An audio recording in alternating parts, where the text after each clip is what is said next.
I've invited my friend and longtime FBKG coach and speaker, Andi Wrenn, to flip the script.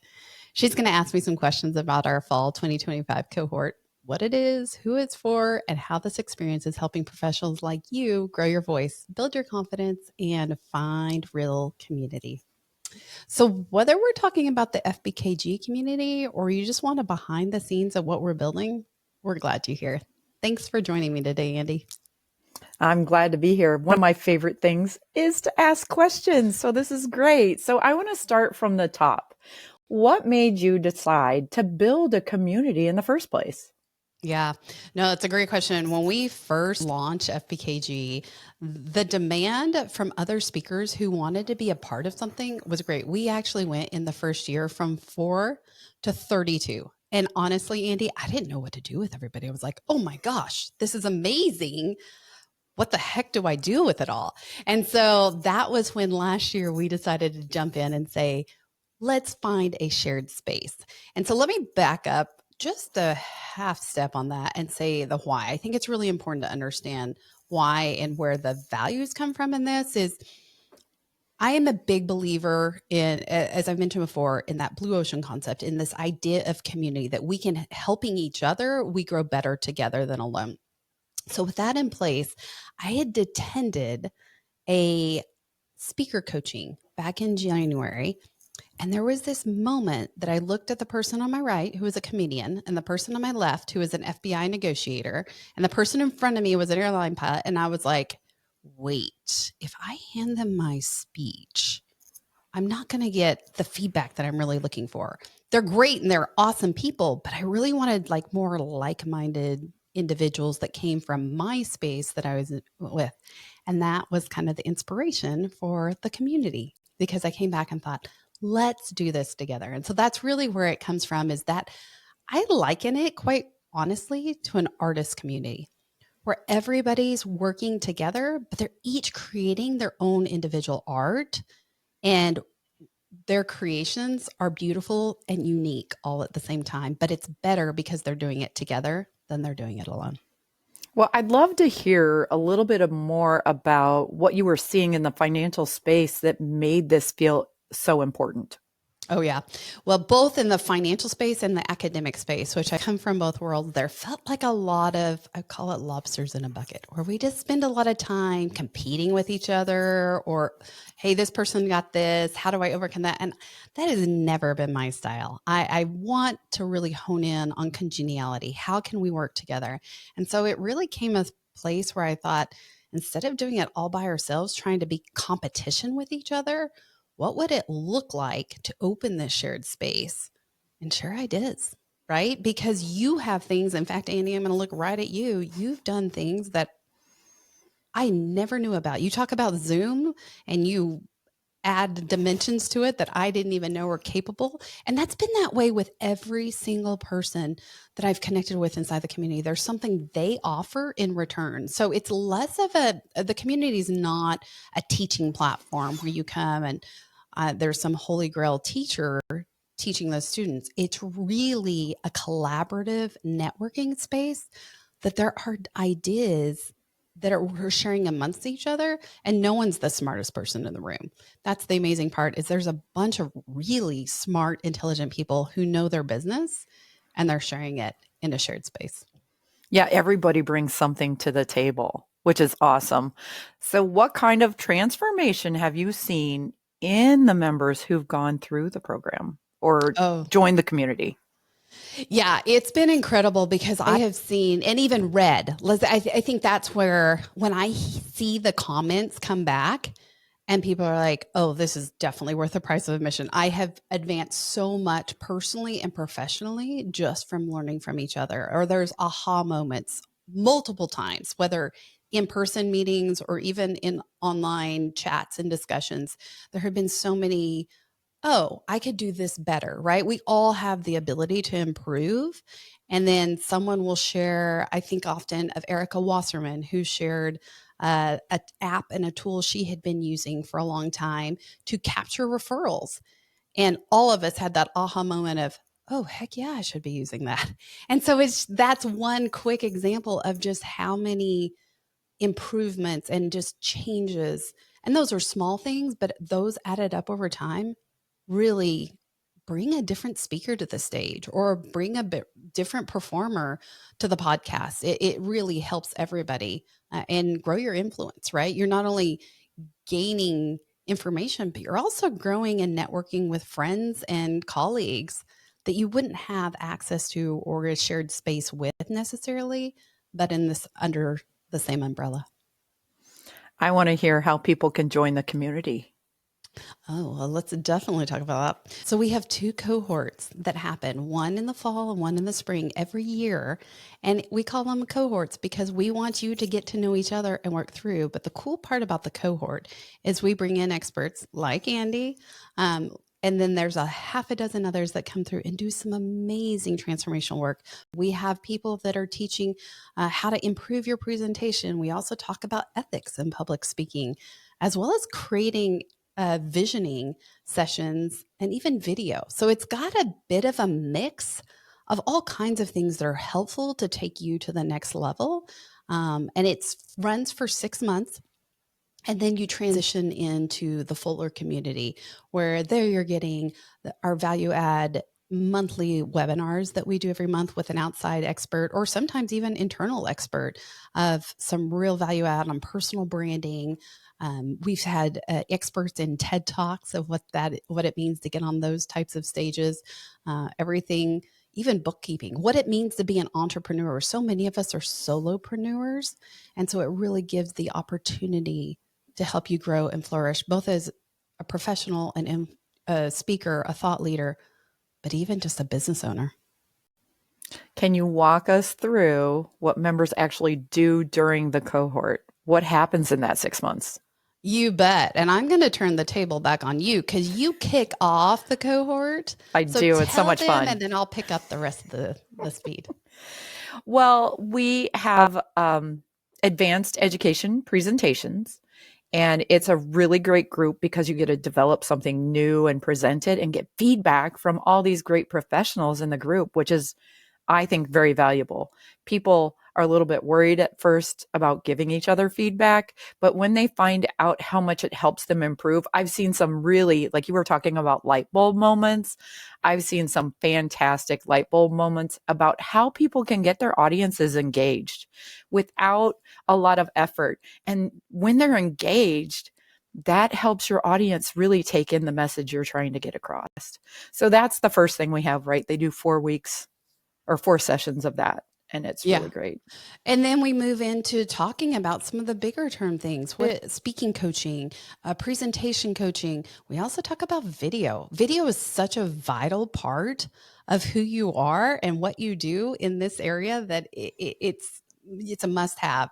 We also do a thought leader roundtable discussion, which is fascinating, where I facilitate a group of 3 different thought leaders that come through and really add some value insight of everything from what it was like from their first experience to what they've learned along the way. So there's a lot of moments of value add. So you've built this to be both skill building and community focused. Why was that so very important?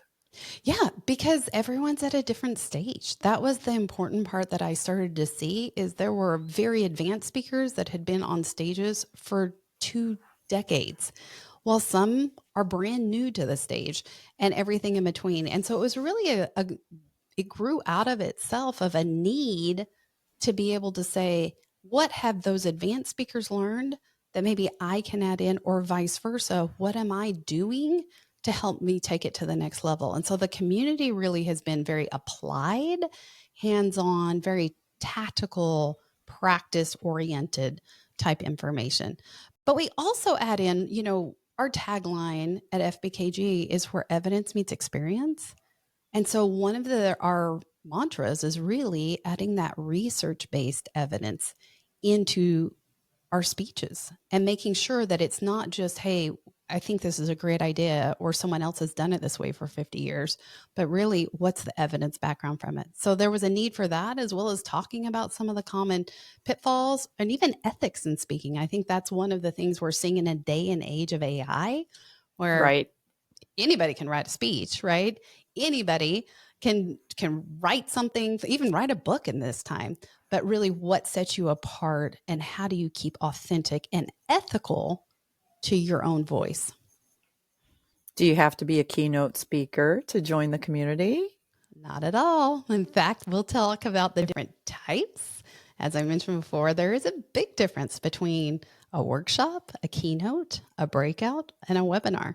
And so we'll talk more about what that looks like. And keynote's not for everyone. It's a tough job. I think often we look at it and say, oh, that's so easy to get on stage, but it's like a well-honed actor or actress who commands large sums. That's because they have really put in the energy, the time, and the work. You think about going to a Hamilton play. The reason you're paying $1,500 a ticket is those actors are top of their craft. They have worked. Could you imagine if you went to a play and they forgot their lines, right? That's your $20 high school play. And so making sure that if that's what you want, you're adding the value to the client at the end of the day to make sure that you're delivering on what that is. And that isn't for everybody. So what are some of the other reasons people join the cohort or the FPKG community? Yeah. So we have, I think I mentioned before, kind of some of the podcasters, somebody who really you've built your practice, you've done some things, but you really want to take it to the next level. What does that mean to be a personal brand? What does that mean to add in a new level of connection, whether it's through a new book, whether it's through writing articles for a well-known publication, whether it's through podcasting, whether it's through webinars, whatever that means for you. So yeah, we definitely do a lot of variety in there. Of communication at the end of the day is where we really hone in. How that method, how it's applied varies across platforms. Right. Can you talk about the types of members that you see thriving in this space? Yeah, I think the most important attribute to come to the community with is curiosity. And I think if you come curious with a willingness to learn and an openness to willing to learn from other people, you will find there is a depth of knowledge and wisdom that lies beneath the surface. And it isn't from one particular individual. It is from the group, the connection within the community, that all of us together are stronger than any one of us apart. The cohort ends after 6 months, December, after the fall session's over. What happens after that? What happens next? Yeah, so we do a new cohort every 6 months. And the reason why, it's a good way to enter into the community. We used to, in past years, we just open it up and you kind of jump in, but people got lost. They didn't know where to go and what happened next. So the cohort is it's a funneled way to introduce you in the community. The other benefit of the cohort is the people around you, the peers that are coming in with you inside that cohort. That's just as powerful as the facilitator in the room. Because when you start to get to know other people who are on a similar trajectory as you, that's where the magic really lies. And so, yes, once you finish with the cohort, we don't call it graduation, we call it advancement. You're just moving into the bigger community and participating with even more individuals and quite honestly, thought leaders that share different ideas. You move into the monthly calls and the other things that we have, the mastermind groups and things that we offer. So it doesn't end after 6 months. It's just a transition into the broader community. Can you tell us about the kind of opportunities that are available in the larger FBKG community? Yeah, so inside the FBKG community, we've got everything from media opportunities and outreach that we kind of discussed, as well as conferences, including breakouts. We also do a lot of wins. I think sharing conversations and asking questions, right? Hey, I'm stuck on this. Can anyone help me with that? And being able to have a safe space. In fact, I'll be real frank. I think one of the biggest benefits is having a safe space to fail, right? And talk about it and learn from it, and having a cheering team behind you, patting you on the back saying, it's okay, get up, dust off, and keep moving forward. That's where I think and no one wants to hear that, right? Because no one wants to think they're failing. We all fail all the time. It's just, do we have that support system behind us to say, hey, you actually didn't fail. In fact, this is what I hear often in the pod is, you didn't fail. Just look at it. It's a reframe. You look at it in this way, you grew, right? And then they end up taking it a whole different light. So I think just having a safe place to learn new things and to share experiences that may be hard, may be difficult, but then you can have a safe place to share that within. For the people who do want to pursue paid speaking, what's the process like for representation? Yeah, so you need to be in the community. We purposely have you go through the cohort and the referable speaker keynote mastermind group, because it's really important to understand what that is, what that means. And so it would start through the community, and then we have certain metrics that you would meet within. And all of that can be found inside the community. So we definitely want to continue to grow on our speaking agency side, but it's also a place to craft and cultivate, I would say, people who are looking to speak. What do you hope people get from being in the community? I think the biggest thing for me is just joy. Like, I want them to be able to feel excited that they're learning something new. We've all had that before of like those aha, I'm getting that, I'm feeling that. That's what I want. I want them to feel connected to a larger community beyond themselves. I don't want them to feel lonely and that they are isolated. I want them to be able to take away that connection and that positive outlook so that you get the joy. I mean, it's almost, somebody told me the other day, they're like, yeah, when I got off stage, it was like a dopamine hit. Like, I got so excited to be able to do this. And I think we all, like, if this is your jam, like, well, that feeling. And so it's a cool place to be able to share the wins, the highs and the lows, right? And so I think that's what makes me excited is when people start to see the results and start to grow in their own confidence and their own belief in themselves that they can do the ideas they have for themselves. What would you say to someone who's on the fence about applying? Well, the lucky part is you're not locked in forever. I think you ought to jump in with both feet, give it a try. And really, it comes back to the curiosity thing. If you're curious, jump in, join. If it's right for you, you'll know and you'll be able to experience it. And if it's not, it just means it's not your time yet. Right. And I've always loved, in fact, I'll go back to the saying that Dottie Durbin gave me years ago: when the student is willing, the teacher will appear. It's an old Buddha saying. But essentially, that's what this is. It's a safe place to come, to learn, to connect. But you have to be willing to want that, right? You have to be willing to be open to new ideas, to new ventures, and to share sometimes your not so favorite experiences to be able to learn from them. And I think it's the growth that really happens. And so if you're ready to grow and learn and challenge yourself, this is definitely the right space for that. This has been awesome. I appreciate it. Tell me, and as a wrap up, you've been a part of the community since it was formed. Tell us your experience as a community member. Oh, I have met so many incredible people, and everybody has been super supportive and helpful for each other and with each other and sharing of ideas. And it's just been really a fantastic place to get to know people and see the same people over and over again who, hey, I know what you were doing last month or 6 months ago, and getting that encouragement to continue. So it's been a really great community to be part of. Awesome. Thank you so much. And thanks for being on here. If this interests you, we'd love to have you in our fall cohort. It opens up on July 1st. You can download the info packet and request to be put in the next cohort session. We're so excited to have you. Any questions, go to keynote.financial. And if you have questions, reach out. We'd love to walk alongside you as you grow your voice, your confidence, and your impact.